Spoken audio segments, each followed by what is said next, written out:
In recent days in the portal, Missouri has managed to hit the Hurricane, Seminole, and Gator triangle all in one fell swoop.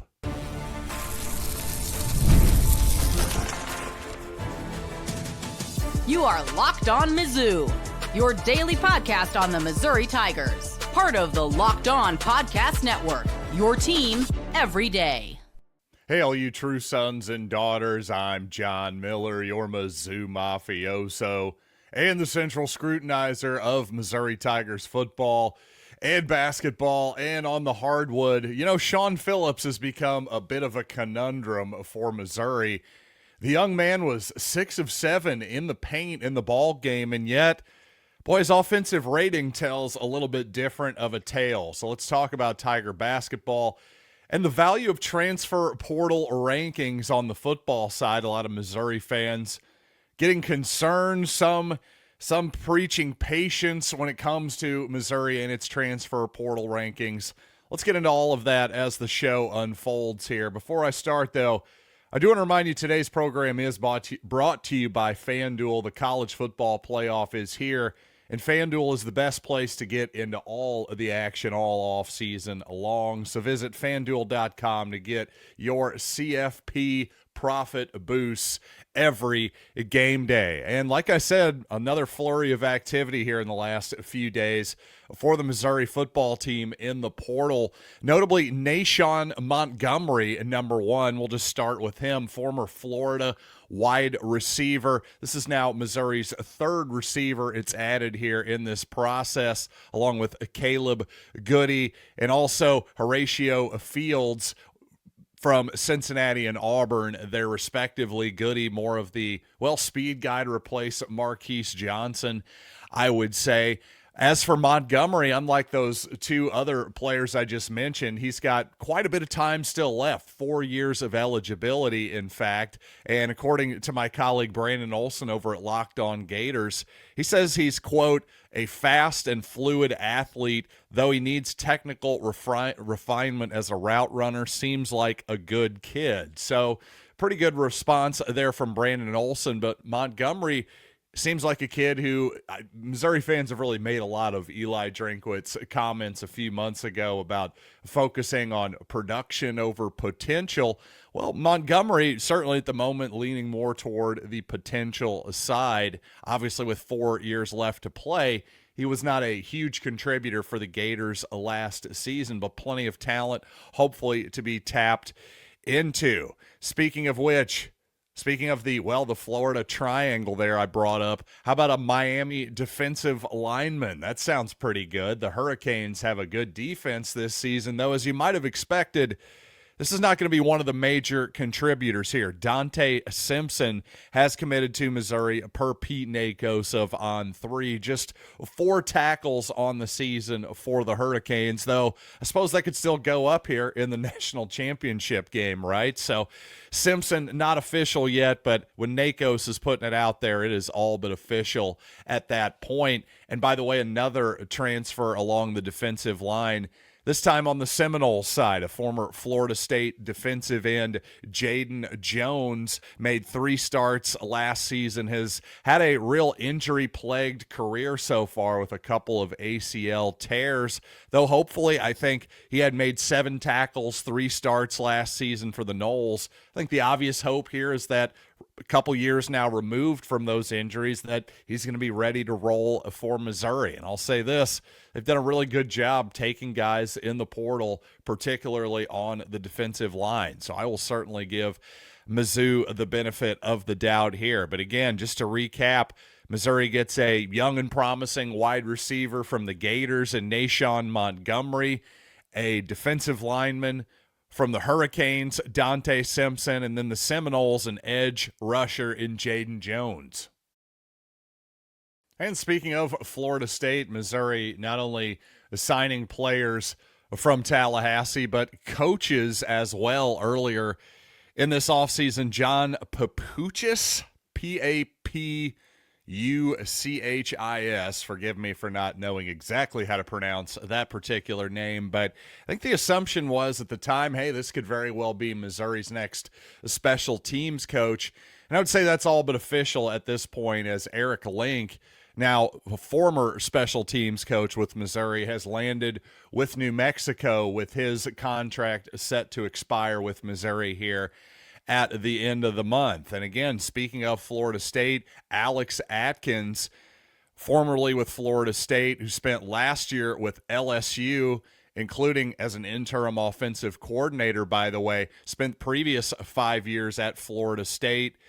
Well, he's going to be the next tight ends coach with the University of Missouri. And by the way, with his background, not only as an offensive coordinator, but also an offensive line coach, well, seems like he's maybe more leaning toward the Eli Drinkwitz philosophy of, hey, let's use our tight ends first and foremost as sixth offensive lineman in the running game. That seems like the main goal of the Eli Drinkwitz offense. And, you know, it's interesting. Online, I think Missouri fans, a lot of the most active ones online, are having similar debates and discussions that, well, I've been having with my SEC colleagues in the old group chat that we get into each and every day, with lots of fun and passion going each and every possible angle you could possibly imagine. And when it comes to the transfer portal rankings specifically, there's a lot of debate on what exactly they mean. And I'll just say this, from my perspective, I think they mean a lot. At least the team rankings do, especially when it comes to the trajectory of the Missouri program. For example, this last cycle, the previous cycle, the high school cycle, that rankings-wise was not as highly ballyhooed as previous classes have been under Eli Drinkwitz. Well, to me, that was a pretty obvious shift in philosophy for the football program. His whole thing about, well, production over potential, that was just more shorthand for saying, actually, we're going to be spending more money in the transfer portal, NIL-wise, etc. We're going to spend more of our resources there than the high school rankings, where, quite honestly, and just simply put, you've got a lower batting average, a lower field goal percentage, whatever way you want to look at it. It's really is as simple as that, and it's a simple math that I completely and 100% agree with. So in the aggregate, to me, those team rankings do mean a lot. Now, they aren't perfect. That is for certain, because, for example, you look at 2025, well, who was number one in the transfer portal rankings, according to 24/7 Sports Well, it was LSU. And LSU had a disappointing 2025, obviously, to the point where Brian Kelly got himself fired. Well, who's number one in 2026? Once again, it is LSU, at least so far, according to 24/7. Now, last year, Missouri was 7th in the transfer portal rankings. And quite honestly, if Missouri had hit on the quarterback position more effectively, that would have been a top 10 type of team quite easily. So that was a pretty good correlation there, in my opinion. So in 26, a lot of Missouri fans are starting to get worried, except I don't think they should get that worried. Missouri's sitting at 20th right now in 26, in 2026, according to 24/7 Sports. That's not an unreasonable place for Missouri to be right now, number one. And number two, well, the transfer portal window is still open until Friday. So there still could be some players to enter. The point here is that even after Friday, by the way, you just have to enter the portal by Friday. There are still going to be players that sign, several, I would assume, several hundred probably, that sign after that Friday deadline to enter the portal. Again, that's not the deadline to decide which school you're going to. So still a lot to be sorted out here. Still a lot of positions of need here for Missouri, a couple of corners, another quarterback probably going to be joined among several other different positions. So much to be sorted out here. If you're a Missouri fan, let's just be patient and see what it looks like here at the end of the day, because as long as Missouri still finishes in the top 20 or 15 or so in portal rankings, I'll say that's still a win, because obviously the LSU example for one, but I mean, there is so much wiggle room here just in terms of evaluating all of these players, because while I do think overall the team rankings hold some weight, when it comes to the individual stuff, just the idea that any one person or a team of 10 or 20 people even could sort out the hundreds, if not thousands of players that are in the transfer portal and, oh yeah, rank them versus all these other guys, different positions and all this stuff. It's really a pretty absurd exercise when you think about it. So don't get me wrong, God bless all of the guys out there who make those rankings. I'm just saying you got to take the individual stuff in particular with a grain of salt. Take the team stuff with a grain of salt too. Again, I just think the trend for Missouri definitely is something to look at, even if, hey, being 7th versus 20th, how predictive that is year to year, I'm not so sure at this point. And coming up, I want to talk some Missouri basketball, including how Shawn Phillips was 6 of 7 in the paint for Missouri against Ole Miss. But I got to say, I thought his possessions down there were a little bit of fool's gold and a bit emblematic of some of the problems this team is going to face moving forward. Plus, some updates on Michigan offensive lineman Andrew Sprague. Also, what the heck's Bo Prabula up to these days? More football in the portal to get to on the program coming up here in just a little bit. But I do have to tell you all about FanDuel, of course. And this time of year, of course, it's college football playoff time, and FanDuel is giving all customers even more ways to get in on the action every single game of the playoffs. Right now, every CFP game day, FanDuel users get a profit boost waiting for them in the app. And here's what I love about it. You get to use the profit boost on the bets you already feel good about. Ride with the favorite. When you think a team controls the matchup, take a shot on the underdog if you feel an upset coming. And guess what? You get even better odds. You're getting an edge here from our buddies over at FanDuel. Of course, you got to win the thing, but really, you're giving yourself so much more of an edge here with the profit boost. And FanDuel is the best place to get into the action all playoff long. Visit FanDuel.com to get your college football playoff profit boosts every single game day.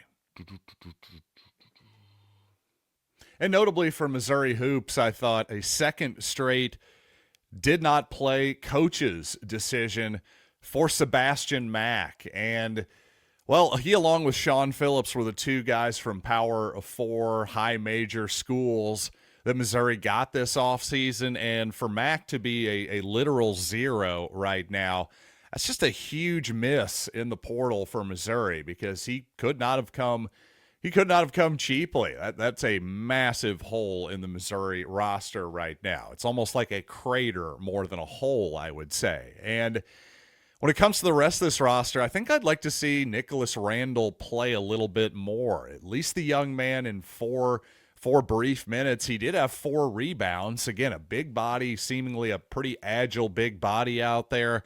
I have absolutely no idea what he can do offensively, though, so obviously the coaches know his game more than I do. I certainly would like to see more of T.O. Barrett, though, at this point. I think Missouri needs better ball handling out on the court. Too much of the offense is just put on Anthony Robinson and Mark Mitchell to break down the defense, and frankly, I just don't think Shawn Phillips post-ups are the answer for Missouri at this point. I'd like to see more high ball screens with him just diving to the rim at this point, because with his tremendous athleticism at this side, to me, he's much more of a danger doing that than he is playing with his back to the basket, because he had a few, among several moments there, little moments that I thought really cost Missouri in a close game. Number one, Dennis Gates in the second half brings in a ice-cold Trent Burns off the bench for the first time about 6 minutes into the second half. And quickly, well, on one end of the court, Burns gets tripped up, falls down defensively. Then on the other end of the court, quickly turns the ball over, and that leads to a layup on the other end for the Rebels, and Dennis Gates immediately pulls him out of the game. To me, either play him or don't play him, because did that moment where he had 2 trips up and down the court and you immediately decide, nope, not today, buddy, was that actually helping him, or did that actually hurt him in the future? His confidence for this season more specifically. And by the way, speaking of other moments that cost us, and Shawn Phillips, and gosh, what an emphatic dunk by Phillips, a lob pass over the top. I mean, that was quite the poster, without a doubt. But for him to dunk it that hard and then get in the guy's face, the defender's face, who didn't react, by the way. He took it like a man. There was no reaction from the Ole Miss defender whatsoever. For him to get about this far from the young man's face and just continue to stare at him for, I don't know, 3 or 4 seconds. At a certain point, have a little emphasis on it, put a little stank on it, as Jim Carrey once said in Liar Liar. But my goodness, Shawn, that was a move that was unnecessary. It was obviously going to get a technical foul, but also just a real lack of class. I got to be honest. Like, hey man, that's the kind of stuff like at Rucker Park is gonna start a fight. Like you don't get to do it on a college basketball court either. That's just my humble opinion on that. And it was just a totally unnecessary play that cost Missouri some points. And by the way, more on Shawn Phillips, by the way, because you might think I'm nuts because, hey, in 28 minutes, Phillips scored 12 points. Again, 6 of 7 from the floor. Tough to complain about that efficiency. The problem is his offensive rating still ends up at 81. And if you don't know what 81 means offensive rating wise, well, to put it in perspective, Jaden Stone was at 150. That's 150 points per 100 possessions, essentially. So basically, Jaden Stone was twice the player offensively that Phillips was. That 81 tells you that's in a below average number. Now, why is that? Well, number one, Phillips, a terrible free throw shooter at this point. Sunvold was saying, hey, you should probably just hack-a-shack him and put him on the line at this point. Tough to agree with that. So not only does Phillips go 0 for 3 from the foul line, but those 3 turnovers that he has as well, plus the technical foul doesn't even factor into this rating as well. Again, you factor in those missed free throws, the turnovers, well, suddenly that 6 of 7 is suddenly like a 6 of 11, which is okay. It's certainly not a disaster. It's pretty good, in fact, on the inside. But those plays, how many assists does Shawn Phillips end up having in most games? Well, it was 0 in this one because most players, when they're double teamed with their back to the basket, and Phillips is certainly no exception to this, they have a tough time getting rid of it. They have a tough time making the defense pay for over doubling, for over helping. And right now, the Phillips possessions, to me, the ones that end with him posting up with his back to the basket, for the most part, are death. And for him to go 6 of 7 and still basically have a below average efficiency rating kind of tells me all I need to know. Hey, you know what? I've brought up Michigan All Big Ten offensive lineman Andrew Sprague on the program before. I want to update you on his latest status, plus some other former Tigers, including Bo Prabula, who is traversing all the way across the country in search of a new home right now. So let's talk about that, and also a world where Missouri is lowering ticket prices as well as raising them at the same time. So it's good to see Missouri at least being flexible here. But you know what? Before we get into all that, I do want to tell you about Wayfair, because the new year is here and it's the perfect time to reset your routine and refresh your space as well. If you're spending more time at your home, just like I do this podcast from my house. Well, you might notice some shelves behind me. Yes, I got them from Wayfair, everybody, helping see what does a guy need more than more shelves to put his mini helmets on. I think that's what all of us are looking for in life. Well, whatever your specific need is, I promise you Wayfair is going to have it, whether it's helmet shelving, whether it's new bedding, accent pillows, all kinds of stuff, specific pieces of furniture that you need for your space. Hey, Wayfair has a great search engine that lets you search by dimensions, for example. If you're like, hey, I need something, but it can't be higher than 24 inches, for example. Bingo, bango. You can filter all that out. I'm telling you, I love Wayfair. Genuinely one of my favorite places to shop online. So get organized, refreshed, and back on track this new year for way less. Head to wayfair.com right now to shop all things home. That is WAYFAIR.com. Wayfair, every style, every home. So one player I've brought up, at least online, and I think in this program as well, is Andrew Sprague. Well, it looked like he was going to be a former Michigan offensive lineman, Big Ten quality offensive lineman. Well, it turns out he's the rare player, prominent player, enters the portal who's actually heading back to his former school, especially when you hear the no contact tag. I was thinking, ooh, this might look good for the Tigers. Turns out, no, he is heading back to Michigan. So a big win there for Kyle Whittingham, their new coach. And by the way, Bo Prabula, if you've been wondering where that young man is going to wind up, the early indications were maybe Virginia Tech, heading back to his old stomping grounds. Heck, I'd even heard some via Zach Sako over at Locked On Nittany Lions that there were some people in Happy Valley who really wanted Bo Prabula back. Also, I thought Georgia Tech would be a good fit. Well, now Bo kind of traversing the country right now. Took a visit to Washington. Now is taking a visit to Virginia, reportedly. I wonder if the market not quite developing the way Bo Prabula had planned with all of these different visits. That's a lot of visits for a quarterback. Let's put it that way. By the way, speaking of quarterbacks, Dylan Raiola heading to Oregon. So the Ducks certainly think a lot of him. That's a big-time program. I was scoffed at for thinking he might be a decent option for Missouri. It tells you that the market was pretty good for that young man's services. Also, Josh Manning, the former Mizzou wide receiver, former Lee Summit North product, heading to Kansas State. So not too far from his old stomping grounds. 2-3 hours away is Manhattan, I suppose. But still, that's not a huge surprise there. Also, Marvin Burks heading to another Power 4 school. The former Missouri safety heading to the Wisconsin Badgers.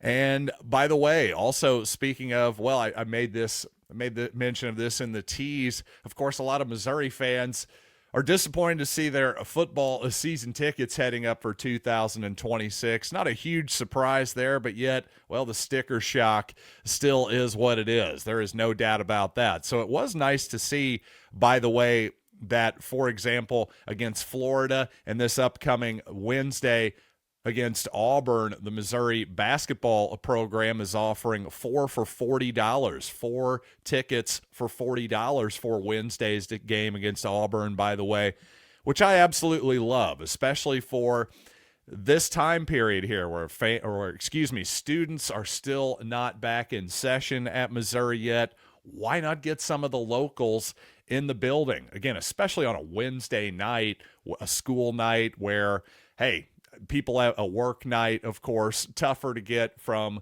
out of town, for example. So you're going to have to draw from your local Boone County, Jeff City, that type of area. So to me, just get these fans in the building because you want to just build Missouri fans. Because yes, football is going to get more expensive. Well, by God, if you build Missouri basketball fans at a young age, guess what? They'll hop on the football bandwagon when that team is good, and vice versa. These things obviously go together. And that goes for, of course, baseball, gymnastics, softball, volleyball, wrestling, everything else too. The point here is make a Missouri basketball fan, make a Missouri volleyball fan. You're going to make a Missouri football fan as well. Not every single event has to be about squeezing every short-term dollar out of the fan. What we want to do is win. We got to keep that in mind because, yes, while obviously money matters, of course, making money matters. At the same time, this is not a publicly traded company. Yes, I'm a stock trader, ladies and gentlemen. I have a pretty good idea of how this whole world works. And I'll just say this. I've noticed, for example, there's a difference between how WWE has operated as basically a corporate wrestling company versus when it was operated as a family-owned company. And now it's just basically about squeezing every single dollar out of the fans. I'm telling you, there's a downside of that at a certain point. And again, Mizzou football, Missouri basketball, not trying to be a Pollyanna here. I know that money matters. I'm just simply telling you that there aren't quarterly reports. There is no legally binding fiduciary responsibility by the athletic department to make the quarter and to make every single decision about the bottom line. The bottom line in this sport is winning. That is the bottom line. So I applaud this move here by Missouri. And the bottom line here too is when you raise prices, there's of course downsides to that, which is your crowds get older too, by the way. And there's nothing wrong with older people. That's not the point. The point here is, of course, you have to make your next generation of fans who are always will be the youngsters. You got to make the youngsters into Missouri fans as well. And by the way, now that I'm on this topic, I was thinking about something the other day. This is something I should tap into more, which is when I was a young lad in the 1990s, I used to sit behind the Missouri, coaches' wives section, for lack of a better term, and specifically behind Larry Smith's wife, Cheryl Smith. And if you've ever heard about her, well, I think the stories were, if anything, undersold to you, because this lady, for example, she was an extremely nice woman from my perspective, but also rather competitive. When her husband's team was lining up on Saturdays, their competitive juices got flowing. And for example, when she would see, a couple of out of place fans, for example, rooting not for Missouri in her section, she would point them out and go, "Where did you get those seeds?" That kind of stuff. And you're going, whoa, okay. Put it this way, these days there are fans all over the place from different fans and everything, from different fans of different teams, I should say. And that is part of the rising of ticket prices as well. Of course, as a season ticket holder, if you're going to keep jamming me every year, well, I might take a game or two, sell them on the secondary market, try to make some of my money back the tickets that I've been raised on. I want to get that price back, in other words. So, and guess what? I don't care who buys them. I just want them to buy them, whether it's a Missouri fan or it's an Ole Miss fan. Hey, them's the breaks. I know that soccer, by the way, for you soccer fans, I know that they police this stuff somehow. I'd be interested to see how that would actually work in North American sports. It seems like the cat is out of the bag on that one. But regardless, thanks for joining me here today on Locked On Mizzou, as always. And if you're interested in ad-free shows, definitely check out the Everydayer Club for $5 a month or $50 a year. Again, you'll get ad-free audio shows and also access to our Discord servers for chatting with the Locked On hosts and more. So just check it out, lockedonpodcast.com/everydayer, or check it out in the description of this podcast. So until next time, I am John Miller. Thanks for listening to Locked On Mizzou.